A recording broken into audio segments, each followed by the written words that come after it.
आताच सन्माननीय आमचे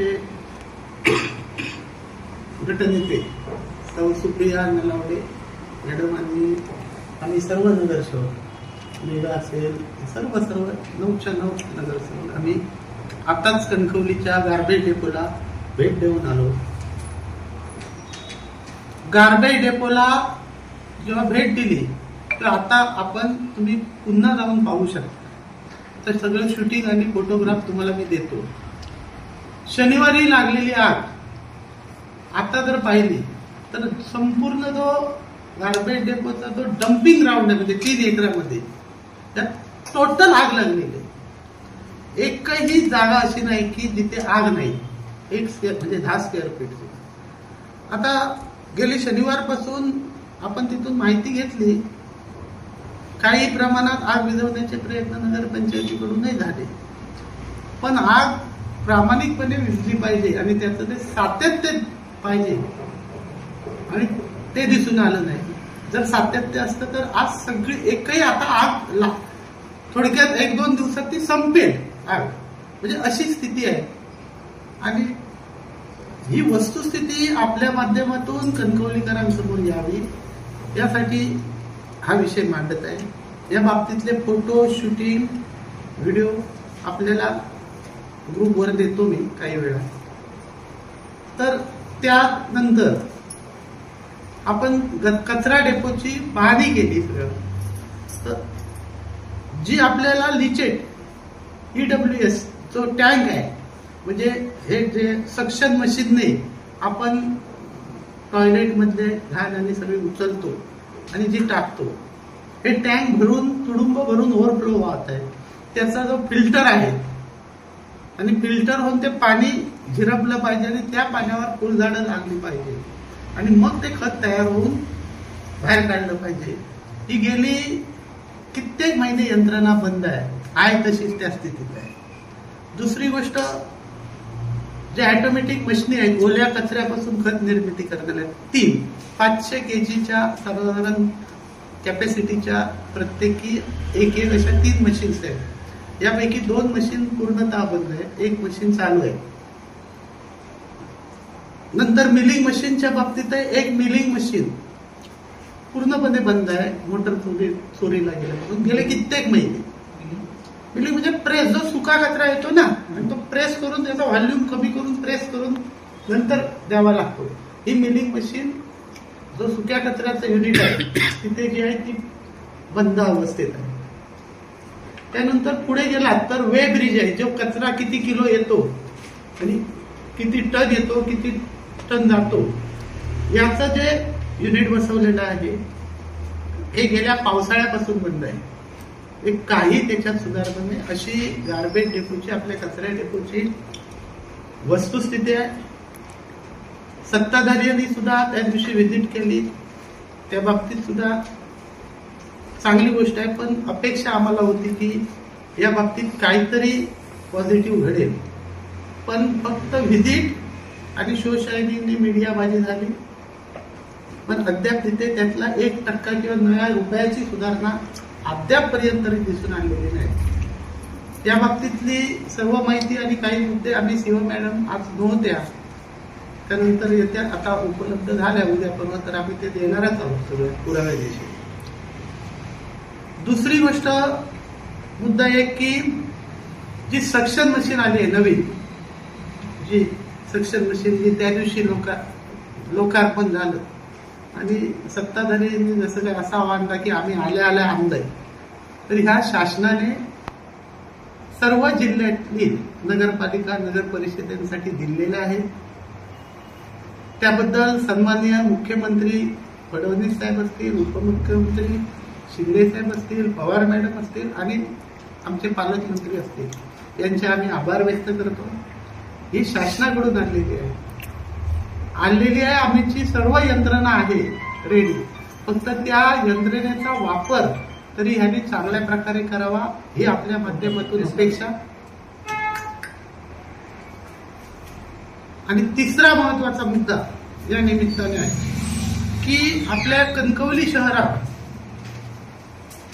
दिव्यांगांना आपण एक निव्वळ नफ्याच्या 5% रक्कम देणं लागतो द्याव्याला, म्हणजे 5% रक्कम मधून त्यांची विकास एक वस्तुरूपी किंवा आर्थिक मदत आपण देण्याची तरतूद आहे.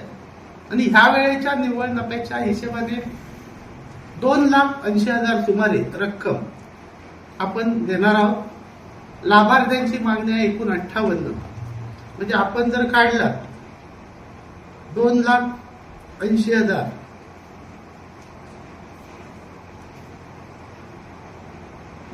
58 तर साधारण एका दिव्यांगाला 4,827 रुपये आपण देऊ शकतो.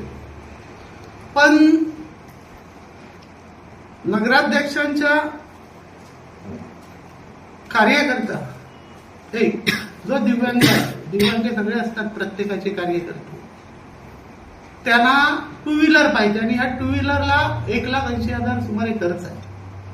आणि ती आम्ही सभागृहात सर्वांनी सांगितलं की दिव्यांग हा कुठचाही दिव्यांग असो, 58 दिव्यांग हे आपले आहेत. एकच दिव्यांग आपला लाडका नाही.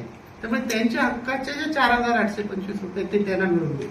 तुम्ही एकालाच जर गाडी दिली तर 1 लाख रुपये राहतात, फक्त 1 लाख रुपये. आणि सुमारे 1 लाख रुपये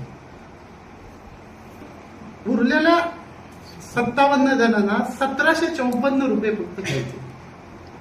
म्हणजे 4,800च्या ऐवजी 3,000 रुपये जवळजवळ 3,050 रुपये जवळजवळ एका प्रत्येक दिव्यांगाचं नुकसान होणार आहे. या वर्षी आर्थिक नुकसान होणार आहे. प्रत्येक दिव्यांग हा त्याच्याबद्दल आपल्याला आस्था पाहिजे, आपुलकी पाहिजे. आणि कुठच्या तरी एखाद्या कार्यकर्ता असेल किंवा एखाद्याला खुश करण्यासाठी बाकीच्या 57 दिव्यांगांचं नुकसान करून एकाची भर घालण्यात काही अर्थ नाही. आम्ही सभागृहात सांगितलंय, आम्ही सीओ मॅडमांनाही सांगणार. आणि जर या बाबतीत जर उरलेल्या 57 जणांवर जर अन्याय झाला तर आम्ही नगरसेवक आणि ज्या ज्या दिव्यांगांना शक्य असेल, कारण सर्वच दिव्यांगांना ते शक्य नसतं, त्यांना घेऊन उद्या 1 मे महाराष्ट्र दिना दिवशी जिल्हाधिकाऱ्यांकडे साखळी उपोषणाला बसणार आहोत. जर त्यांच्यावरचा अन्याय जर केला गेला, एका कार्यकर्ता आपला असेल त्याचे लाड पुरवण्यासाठी उरलेल्या दिव्यांगांवर, तर ह्या दिव्यांग ज्यांना शक्य आहे त्यांना घेऊन आम्ही जिल्हाधिकाऱ्यांसमोर 1 मे रोजी साखळी उपोषणाला बसणार आहोत. धन्यवाद. आपलं मच्छी मार्केट आहे, तरी पण नळडबा रोडवर आम्ही सर्वसाधारण सभेला सुद्धा मुद्दा घेतलेला होता की नळडबा रोडवर मच्छीमार बसतात म्हणून, आणि त्याच्यावर कारवाई करा. नगराध्यक्षांनी आश्वासन सुद्धा दिलेलं होतं की आम्ही लगेच कारवाई करू म्हणून त्याच्यावर. परंतु अद्याप म्हणजे आज सुद्धा आम्ही जाताना रेल्वे स्टेशनच्या समोर मच्छीवाल्या बसलेल्या होत्या. आणि अशा पद्धतीने मग आम्हाला न्याय कधी मिळणार? किंवा मच्छी मार्केट असताना मग मच्छीमारांना तिथे का बसायला देतं? सरकारी दवाखान्यासमोर बसतात, नम्रता कॉम्प्लेक्सच्या तिथे बसतात, आणि आता रेल्वे स्टेशनच्या तिथे बसतात. ही नागरिकांनी मच्छी मार्केट असताना ही रस्त्यावर ठिकठिकाणची दुर्गंधी नागरिकांना का सहन करायची? सकाळी जाणारे जे वॉकिंग करायला जे जातात त्यांना तो रात्रीचा सगळा वास असतो, तो सकाळी त्यांना ते सगळं सहन करायला लागतो. ह्याच्यातनं नागरिकांची सुटका कधी होणार? असं आहे की ही आग स्वतःहून आपण म्हणून लागते दरवर्षी, तशीच यावेळी लागली की ही आग लावली गेली होती की काय त्याच्या मागे? मॅक्झिमम शक्यता अशी असते की ओला आणि सुका कचरा एका बाजूला डंप झाला की त्याच्यातून मिथेन गॅस तयार होतो. आणि हा गॅस एका विशिष्ट टेम्परेचरला आगीत रूपांतर होते. आणि अशा प्रकारे आग आपणच लागू शकते आणि आग लावूही शकते. आपण याच्यावर नक्की तिथे सीसी फुटेज नाही, त्यामुळे कुणी आग लावली किंवा आग लागली हे सांगता येणार नाही.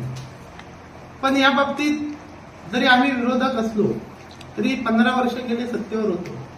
हे चालवत असताना आमच्या वेळेला सुद्धा काही वेळेला असे प्रकार आगीचे झालेले आहेत मिथेनमुळे. पण याचाच भाव करून विरोधक मात्र आग लावली आणि हा कचराची विल्हेवाट वेगळ्या पद्धतीने लावतायत. वायू पसरतोय, लोकांच्या जीविताला धोका आहे, या प्रकारच्या अनेक पत्रकार परिषदा विरोधकांनी घेतलेल्या आपण आपल्याच उपस्थितीत तुम्ही अनुभवला. तर एखादी जर चूक नसेल सत्ताधाऱ्यांची तर उगाच ती चूक दाखवण्यात आम्हाला काय हरशील नाही. कदाचित आग तशीही लागली असेल. मुद्दा हा आहे की आग लागल्यानंतर ती आटोक्यात आणली पाहिजे होते युद्ध पातळीवर प्रयत्न करून. पण तसं शनिवारपासून आज सगळी आग संपूर्ण कचरा जळतोय. अजूनही कुठे कुठे आग पेटते. अजून म्हणजे कचरा शिल्लक आहे थोडाफार तिथे. मुद्दा हाच आहे की तुम्ही ती युद्ध पातळीवर प्रयत्न करून विझवली पाहिजे. म्हणजे आपला जर एक अग्निबंब पुरत नसेल तर मग दुसऱ्या शेजारच्या शहरातून तो मागवायला पाहिजे होता. आजही जाऊन बघा, आम्ही तुम्हाला ते फोटोग्राफ तुमच्या ग्रुपवर टाकतो. आता रोड होईल वगैरे. आज शनिवार पण आज विजलीच पाहिजे होती. आता जाळायला कचरा नाही शिल्लक. आपण डेपोवर जाऊन तुम्हाला सन्माननीय पत्रकारांना जे बोलवलं होतं 12 वाजता ते आम्ही जाऊन सीओ मॅडमना पहिलं हे देणार होतो आणि त्यानंतर पण CO madam out of Kankavli असल्यामुळे आम्ही 2 दिवस वाट बघितली की बाबा आज आग विझवतील का.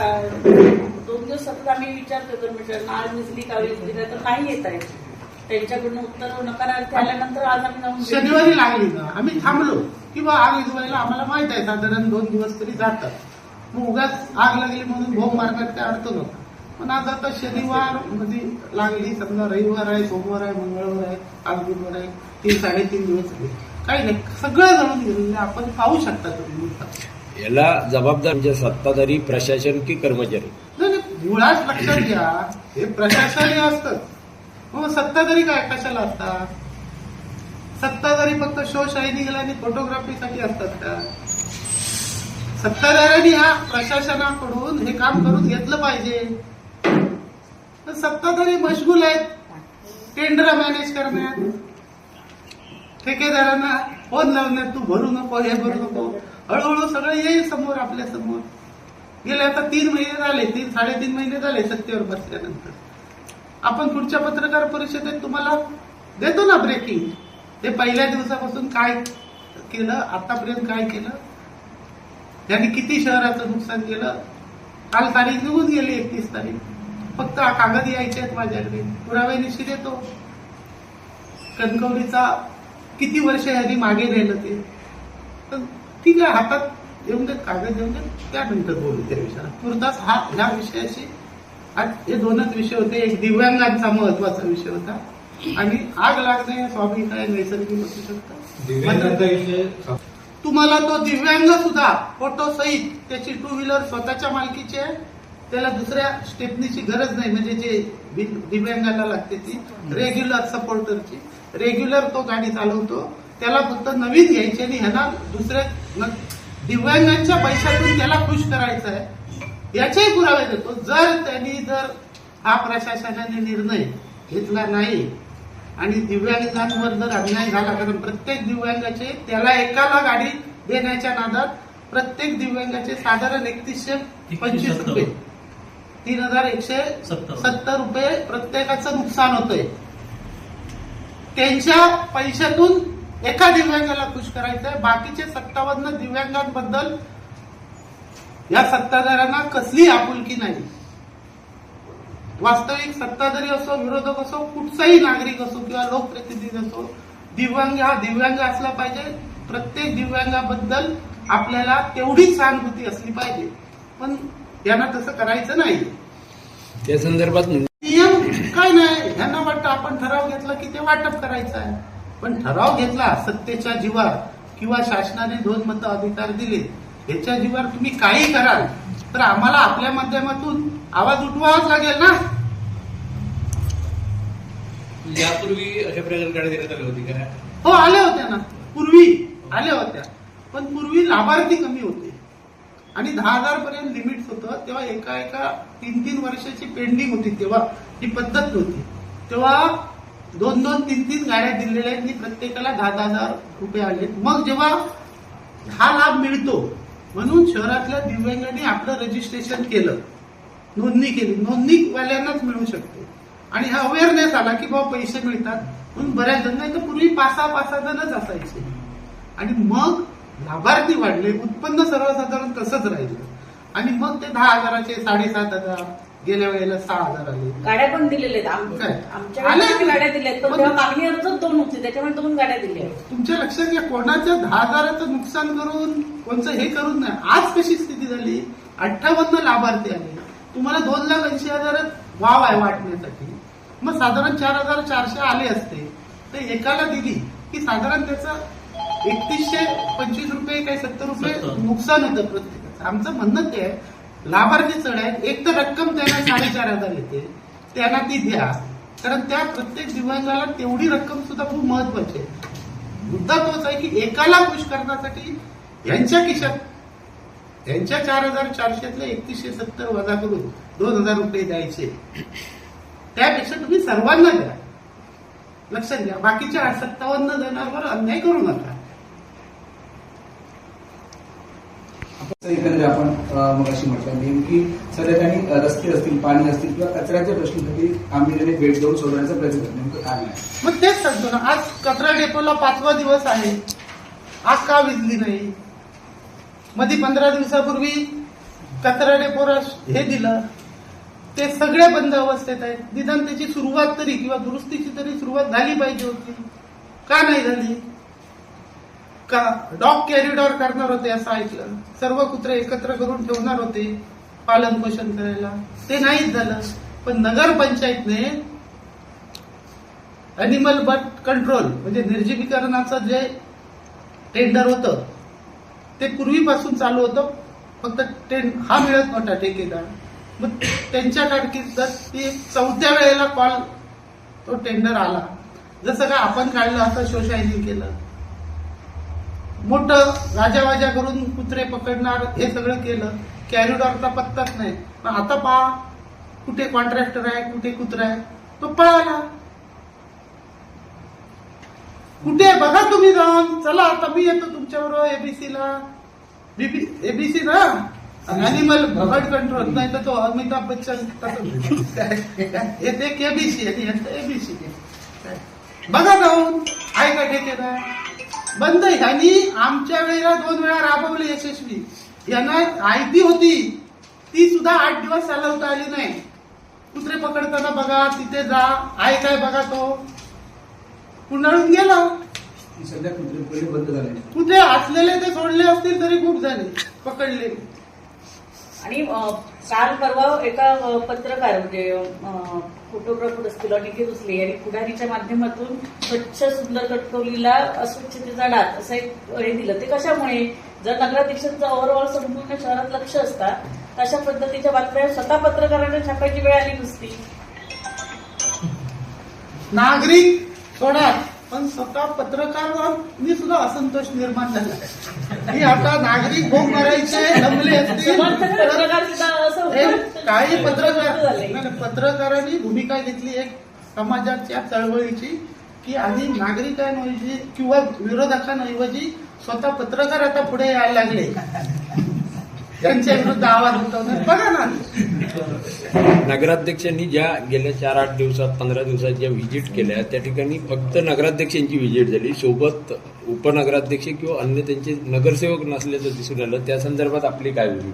नाही ते माझ्या मते सांगता येणार नाही, पण आतापर्यंतच्या अनुभवाने शो शायनिंग जर करायचं असेल तर पारकर कोणाला दुसऱ्याला सहकार्याला घेत नाही. म्हणजे हा माझा अनुभव आहे, म्हणजे आम्ही एकत्र काम केले तेव्हा. आणि जेव्हा अंगलट यायचं असेल किंवा एखादं अंगावर आता आलंच आहे तर तेव्हा मात्र आवर्जून नायकांना घेतलेलं तुम्हाला दिसेल.